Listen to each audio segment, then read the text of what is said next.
Assalomu alaykum to'rdoshlar. Biz hozir qitimliq darsligimizda bizniki Uyg'ur shati film ishlashdanki eng oxirgi bosqich bo'lgan AVS hujjat hosil qilish va MIGUI orqali AVS hujjatdan foydalanib eng oxirgi shu xat singdirilgan MKV shakllik Uyg'ur shati filmni ishlab chiqarishni so'zlaymiz. Aslida bu eng oxirgi darslikdi, biroq men oxirgi yana 7-ci qitim darslik yani shu to'rda xatini topqilinmaydigan cho'qim o'zimiz xatni ishlaydigan masalan uyg'urcha, turkcha, MVlarniki xatini ishlash yoki bo'lmasa chet elcha shu xat hujjatini topqilinmaydigan mikro film qatorliqlarni o'zimiz tarjima qilib, o'zimiz vaqt o'qi yasab, ham o'zimiz xat hujjati yasab, oxirida pishiqlab ishlaydigan bu usulni eng oxirida so'zlab o'tmoqchiman. Oldingi qitimliq darsligimizda biz shu topshiriq misolidagi eng oxirgi ESS'ni chiqarib bo'lgandik. Bu ko'rgishda normal qo'yildi. Uyg'ur xatlari normal. Endi bizning qilganimiz bo'lsa bir shu ESS va shu film hujjatidan foydalanib bir AVS hujjat yasash. Buningda ishlatadigan detal bo'lsa biz oldingi qitim GDiskga Uyg'ur xatli film deganga tushirgan Easy AVS degan detalni ishlatamiz. Buni ochamiz. Ondan ma'lum açımız. Endi mavjaga shipping through degan yerga biz film hujjatini ekramiz so'rab. Uning ostiga munosabatlik xat hujjatini ekramiz. Ondan mavjaga diqqat qilgan bir necha bor. Bizningki film hujjatimiz 720 plik yani shu Langwang ko'k nur diskliq buningki nisbati odatda 16 da 9 bo'lmaydi. Shunga biz cho'qim uningki ost-ustiga masalan hozir men ichib baqilgan bo'lsak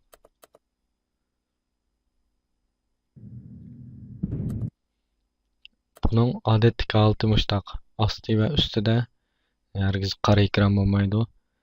Shunga buningki nisbatimi hargiz 16:9 bo'lmaydi. Shunga biz 16:9 kenglik egizlik nisbat qilish uchun cho'qim usti va ostiga qora ekran qo'yishimiz kerak. Shunga mavjoyda JHBN deganni zidun ko'ran deb qo'ysak bo'ldi. Ondan mavjoydan filmning cho'ngligini 1024 da ondan 16 da 9 besetsek bu o'zligidan 526 oldu. Bu bizningki eng oxirida ishlab chiqarilgan egizlik kenglik nisbatimiz. Barliq filmlarning hammasi mushtaq. Ondan mavjaga chiqilib saqlangan bo'ldi. Endi ma'lum basimiz bularga chiqilib saqlangan bo'ldi. Endi ma'nodan saqlash deganni bessak bu yerga bir EVS hujjati hosil oldu. Endi biz shu eng oxirgi kuchli qurolimiz MIGUI'ni ochamiz. Umi shu Uyg'ur xatli film GDiskga ana MIGUI degan echib MIGUI'ni ochsak bo'ldi.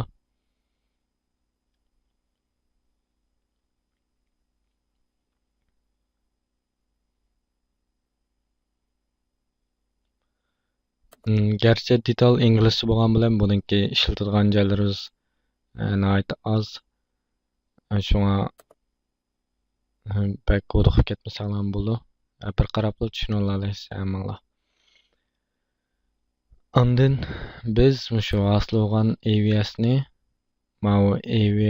AVS script degan yerga, ya'ni shu birinchi yerga so'rab ekramiz AVS hujjatini. So'rab ekirgandan keyin bir dialogram kisi paydo oldu. Buningda biz shu filmninki eng oxiridagi holatini oldin ko'ra olamiz. Masalan, filmninki eng oxirgi holati shundoq bo'ldi ekan. Uyg'ur xatlari normal. Buni o'chirsak bo'ldi. Endi bizning mavjaydan men shu detalning ichiga o'zim yasab YYETS degan, ya'ni Rinshuningki odatiy kinolari deb bir joyini qo'shib qo'ydim. Sizlar shuni tanlab qilsanglar bo'ldi yoki men o'ng tarafdan biz bir-birlab ko'rib chiqaylik. Biz o'ng tarafni bosamiz. O'ng tarafni bosib, ostidan mavjani bosamiz. Ondan biz motion degandan automatic to pass, ya'ni shu zidong yangoy deydi buni hanzcha. Mana shuni tanlab qo'ysak bo'ldi. Ondan buningki ma'lumoti 1800 bo'ldi. Mavjayni qilmasak bo'ldi. Mavjaydan o'tirni tanlab qo'ysak bo'ldi. Buningga ostrikini qilsak bo'ldi. Boshqa joylar normal holatda bosib bo'ldi. Yoki bo'lmasa sizlar shu bu joylarga chekilmaylar. Men shu o'zim ta'minlagan Rinshunting deganni bosib qilsanglar bo'ldi.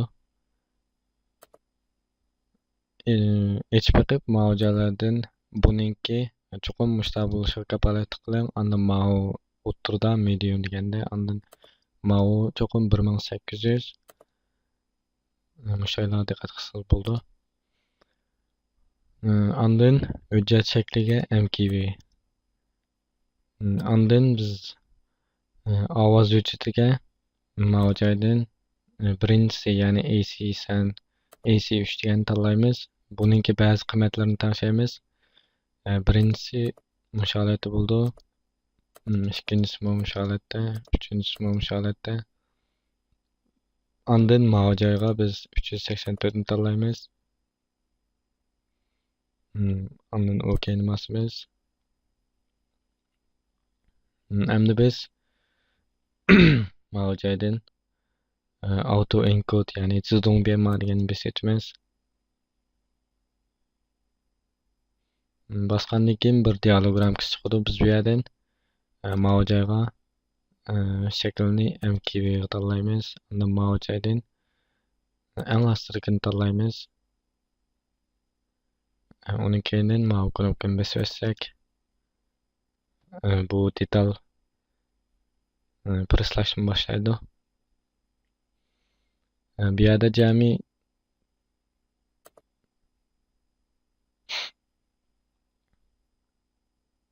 biz boshdan oxiri ko'rib boqaylik.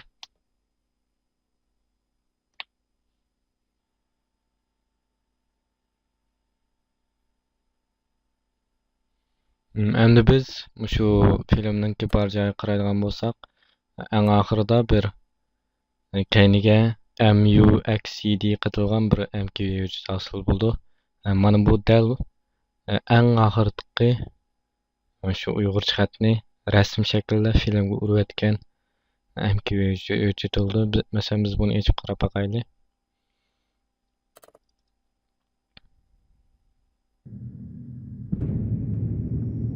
Qaraydigan bo'lsangiz, buning ikki tarafiga ost-ustiga qora joy qitilgan.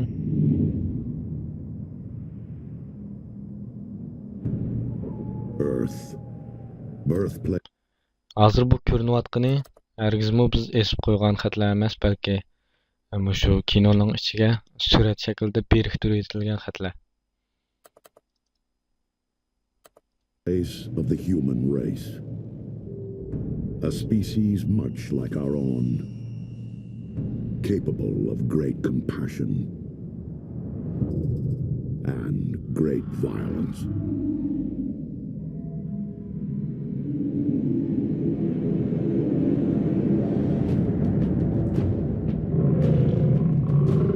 For in our quest to protect the humans, a Biz endi iliqi media uchurları tekshiradigan detal orqali buning uchurini tekshirib baqsaq, masalan, media info degan bosamiz. Qaraydigan bo'lsak, buningki cho'ngligi around 22 megabayt. Aslisiniki 720 plik. Aslisiniki cho'ngligi bo'lsa 77 megabayt. Ondan ma'luysi biz eng oxir degandek 1800 kbps, ondan kengligi 1024, 576. Mesela 16.9 joylamışlar.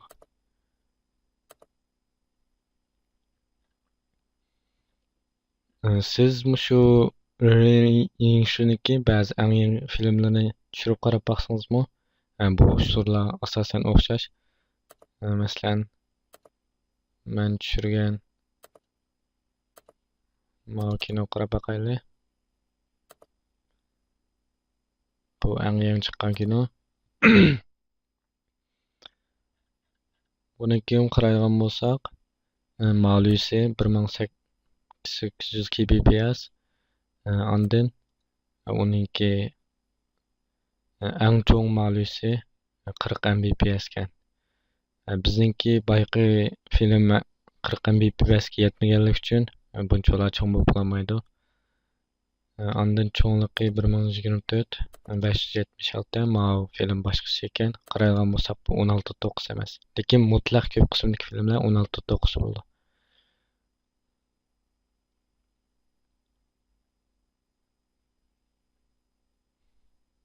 Ovoz qaraydigan bo'lsak, ovoz o'chitniki A80, ma'luysi 384.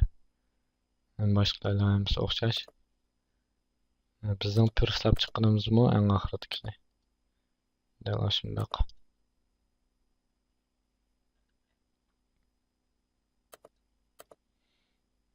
Endi ba'zi do'stlarimiz mushu detal orqali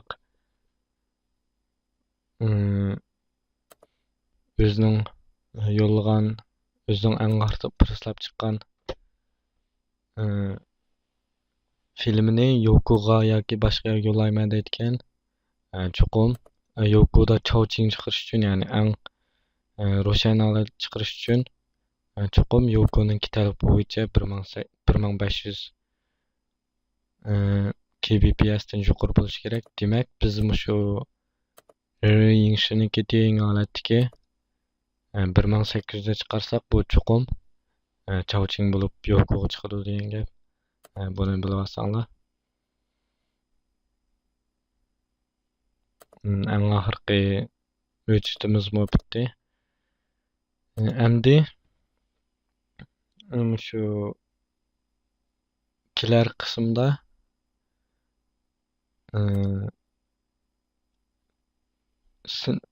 xat o'chishini topib olmaydigan, masalan shu NTV'lar yoki ba'zi bir mikro filmlar degandeklarga o'zimiz xat ishlab, o'zimiz shu xat ishlab ostida ko'rinan qilmoqchi bo'lsak, qanday qilmaymiz degandiki darslikda men qo'shib qo'ydim. Bu 7-bobda ko'rsatildi. Bugungi darsligimizda shu uyg'urcha xatlik film ishlashning eng oxirgi bosqichini tamomlab o'tdik. Ko'ngilingizga rahmat. Xayr xo'sh.